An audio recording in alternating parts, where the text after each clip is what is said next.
Buenas noches, mi nombre es Esteban Santiago Coello Rodríguez, curso el tercer semestre de la Ingeniería en Agronomía y actualmente estamos llevando la asignatura de Microbiología a cargo de la maestra en Ciencias Marisela Canul Solís.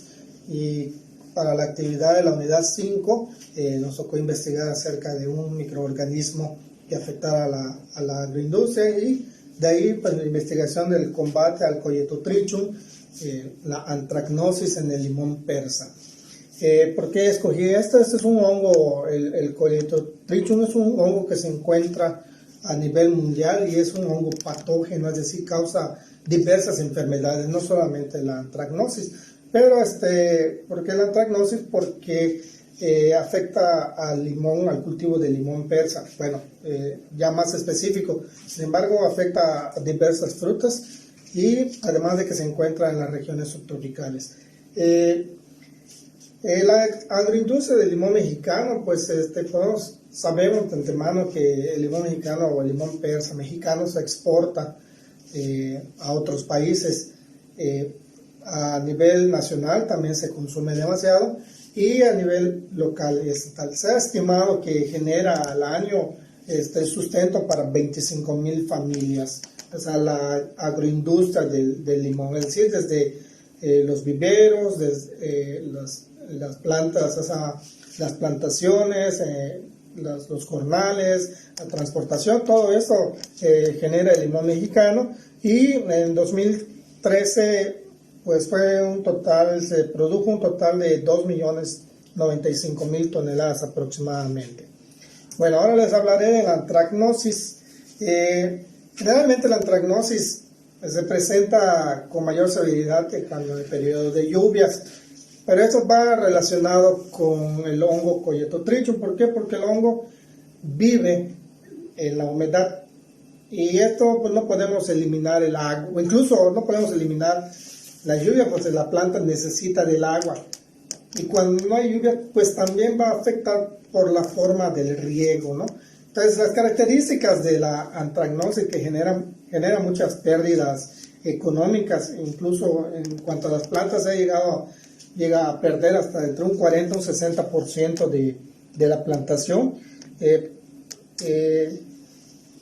¿Por qué sucede esto? Por malos manejos o manejos no específicos de la enfermedad o del manejo del hongo. Y la enfermedad es, como ya lo mencioné, es causada por un hongo del género Colleto trichum y que va a afectar a la hoja, afecta también a las flores y al fruto, creando una pudrición en esto, ¿no? Cuando ya afecta a las plantas y mata al tejido vegetal, entonces las plantas mueren. También podemos ver que el control de la antracnosis no se puede erradicar esta plaga. Este hongo no se puede erradicar porque, como mencionamos en un principio, brota o se reproduce donde hay humedad, y para poder controlarla pues es llevar unas prácticas culturales o unas buenas prácticas de sanidad vegetal. Entre las diversas, por ejemplo, las diversas regiones, cada una tiene una forma particular de cómo combatir la antracnosis. Sin embargo, algunas de las técnicas utilizadas o lo que hacen es pues comprar primero las plantas o los injertos en viveros que sean certificados, libres de antracnosis. O sea, esa es una de las prácticas que se han dado. También han dado el utilizar patrones resistentes a la enfermedad, al hongo. La poda, cuando se detecta a tiempo, pues es podar, cortar, quitar frutos, hojas, quemarlas y para que no infecte a otras plantas, ¿sí? Y el control químico a base de fungicidas y el biológico con extractos de plantas o microorganismos. Esta es la manera en cómo se combate la antracnosis, ¿no? Pero en realidad el meollo del asunto, o aquí lo primordial, es el hongo, que no se puede erradicar y como ya vimos se encuentra en gran parte del mundo, sobre todo en las franjas o en las zonas subtropicales. En el nombre científico, pues tenemos Colleto trinchum. Tipo de plaga, es un tipo de plaga de hongo, el nombre común se le conoce como anthragnosis.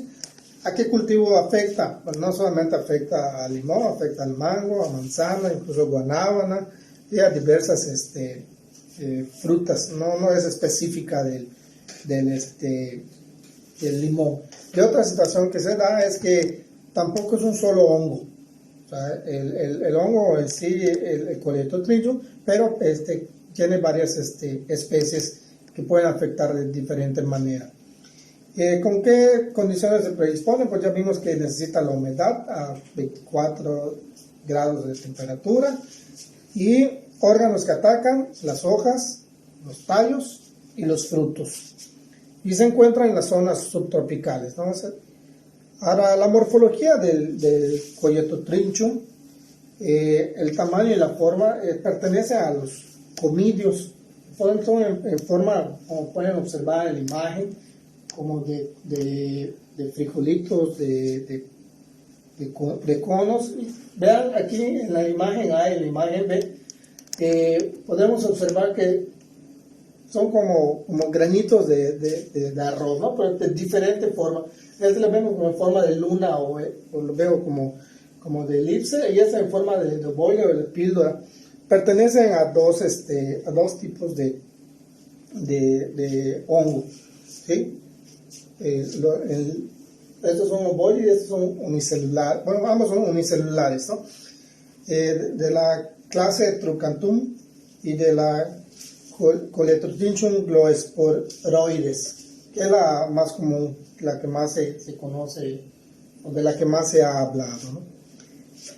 Otra situación que cuando, a simple vista, aunque son hongos microscópicos, cuando se forman o forman el crecimiento micelial, se va a detectar. En estas imágenes aquí podemos observar cuando se hace los cultivos en laboratorio, y hay una característica que tiene siempre una parte naranja. Aquí pues no se observa, pero sí la bibliografía o la literatura nos habla acerca de que siempre va a tener partes naranjas en estos micelios.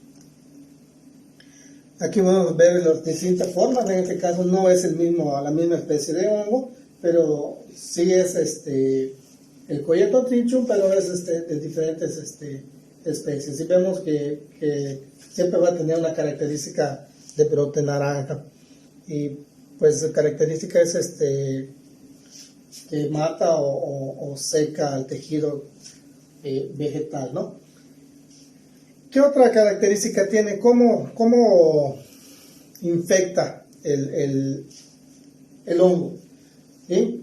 Inicialmente la infección va a venir de otras cepas que ya estén infectadas, es decir, puede ser transmisión, brinca de una hoja a otra, de una planta a otra, pero generalmente se va a dar el primer contacto va a ser en la superficie de las hojas, y eso vamos a dar por medio del agua o de la humedad. Como les mencionaba hace un momento, se da en la época de lluvias, pero todo el año el limón necesita del agua. Entonces en el riego también, pues tendría que ver, tiene también ese efecto cuando brincan las hojas. Y esto va igual a otra de las prácticas que se utiliza. ¿Por qué? Porque si se hace un riego por aspersión, simula la lluvia, entonces es más factible que el hongo se transmita. A que sea un riego por goteo, es menos probable, a excepción de que la manguerita o el goteo estén muy pegado al tallo. O sea, el contacto con el agua o la demasiada humedad va a hacer que se transmita. Por eso hay que estar muy pendientes de cómo van evolucionando las plantas, ¿no? No se puede erradicar, definitivamente no se puede erradicar, pero ¿por qué? Porque este tipo de hongos pues tiene millones de esporas. Comienza en los acérulos y en los pinillos. Aquí se da la parte, vamos a ver lo que es la reproducción. Cuando ya maduran, entonces empieza a supurar un líquido. Entonces el líquido se va moviéndose de un lugar a otro por medio del agua o de la humedad. Va brincando hasta los tejidos vegetales. También podemos, entre las estructuras, vemos que tiene, que es un organismo eucariota, de la denominación Ascomicetos. Muy bien, esta parte de las Ascomicetos, nosotros lo conocemos como los conocemos de mayor, como la parte macroscópica, son los hongos que conocemos comúnmente como de forma de capuchón, o los de, por ejemplo, que vemos en las caricaturas o los que vemos en el campo. A esos pertenecen, pero en la parte micro. En la parte micro, por eso ven que tiene las mismas características en forma de tubos, el hongo, pero no va a tener un capuchón, no va a tener nada más, pero sí tiene ciertas características, como pertenecen a la denominación de los ascomicetos, pero en la parte microscópica, ¿sí? Podemos ver que se forma la característica del grupo de Lasker, que se forman las ascosporas, y ahí es donde se realiza prácticamente la división o la reproducción de estos hongos, ¿no? Se da la meiosis.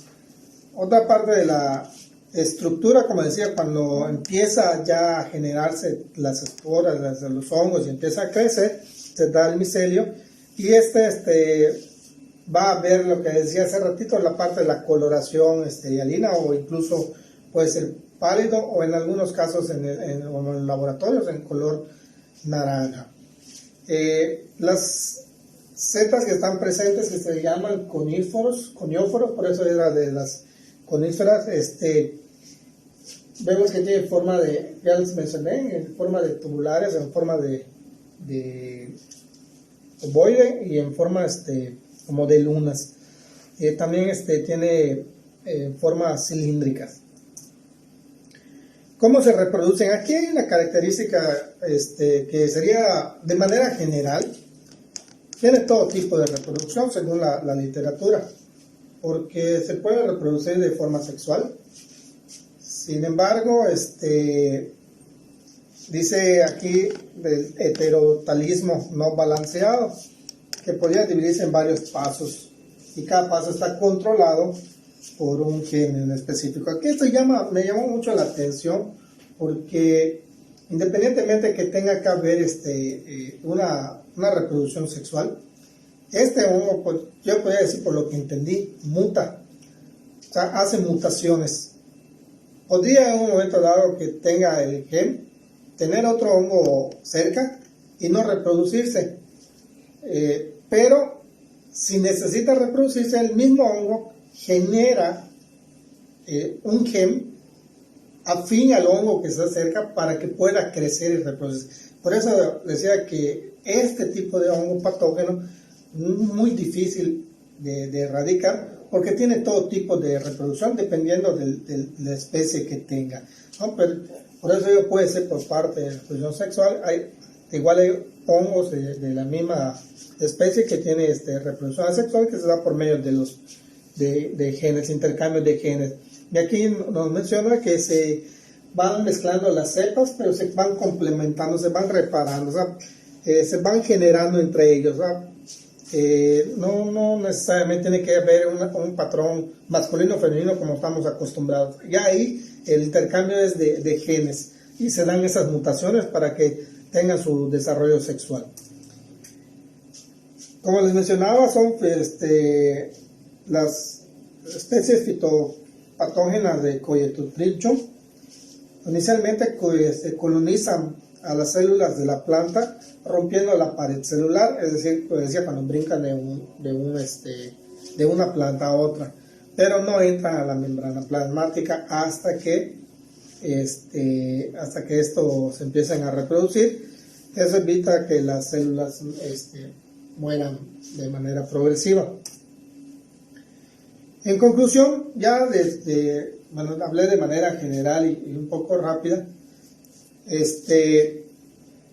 El Coleotrichum es uno de los géneros patógenos de las plantas más importantes de mayor distribución en el mundo. Es decir, lo van a poder encontrar entre las franjas subtropicales y tropicales. O sea, toda esa franja que delimitan los climas vamos a encontrar a este hongo. No se puede erradicar, como les había mencionado, checando la literatura, pero también sería muy importante que los científicos hicieran más investigaciones acerca del comportamiento del hongo. Si no se puede erradicar, ¿de qué manera ir creando esas barreras biológicas o químicas para evitar el daño que pudiera ocasionar, ¿no? Entre las acciones de control de las que han estado hablando de manera específica por regiones, se habla de la rotación de cultivos. Bueno, se lo mencioné, igual el uso de fungicidas, aunque en otros países hay productos que no están permitidos a utilizar en el caso de los fungicidas, ¿no? Igual esto podría ser un punto importante de estudio, el juntar o hacer un manual de prácticas de combate hacia la antracnosis por regiones, ¿no? O sea, ir buscando o recopilando la información que se tiene. Como mencionamos, tienen diferentes morfotipos, puede ser de diversos colores. El micelio puede ser gris con masas conidiales anaranjadas. Como ya les mencioné, los patrones cítricos, habría que investigar qué patrones cítricos son muy resistentes o resisten la más fuerte hacia el hongo del Coleotheria trichum, para ir determinando, no solamente para utilizarlo, sino para saber qué es lo que la planta, qué vamos a decir, ¿no? En el caso del ser humano, qué anticuerpo tiene que hace que lo pueda combatir aún más y no le afecte tanto. Generalmente lo vamos a ver en forma de micelio ramificado, es decir, aunque es un hongo microscópico, lo vamos a poder ver a simple vista. Y tratar de buscar un control biológico. Muy bien, pues esta es la presentación acerca de la antracnosis. Me hubiera gustado poder profundizar un poco más y pues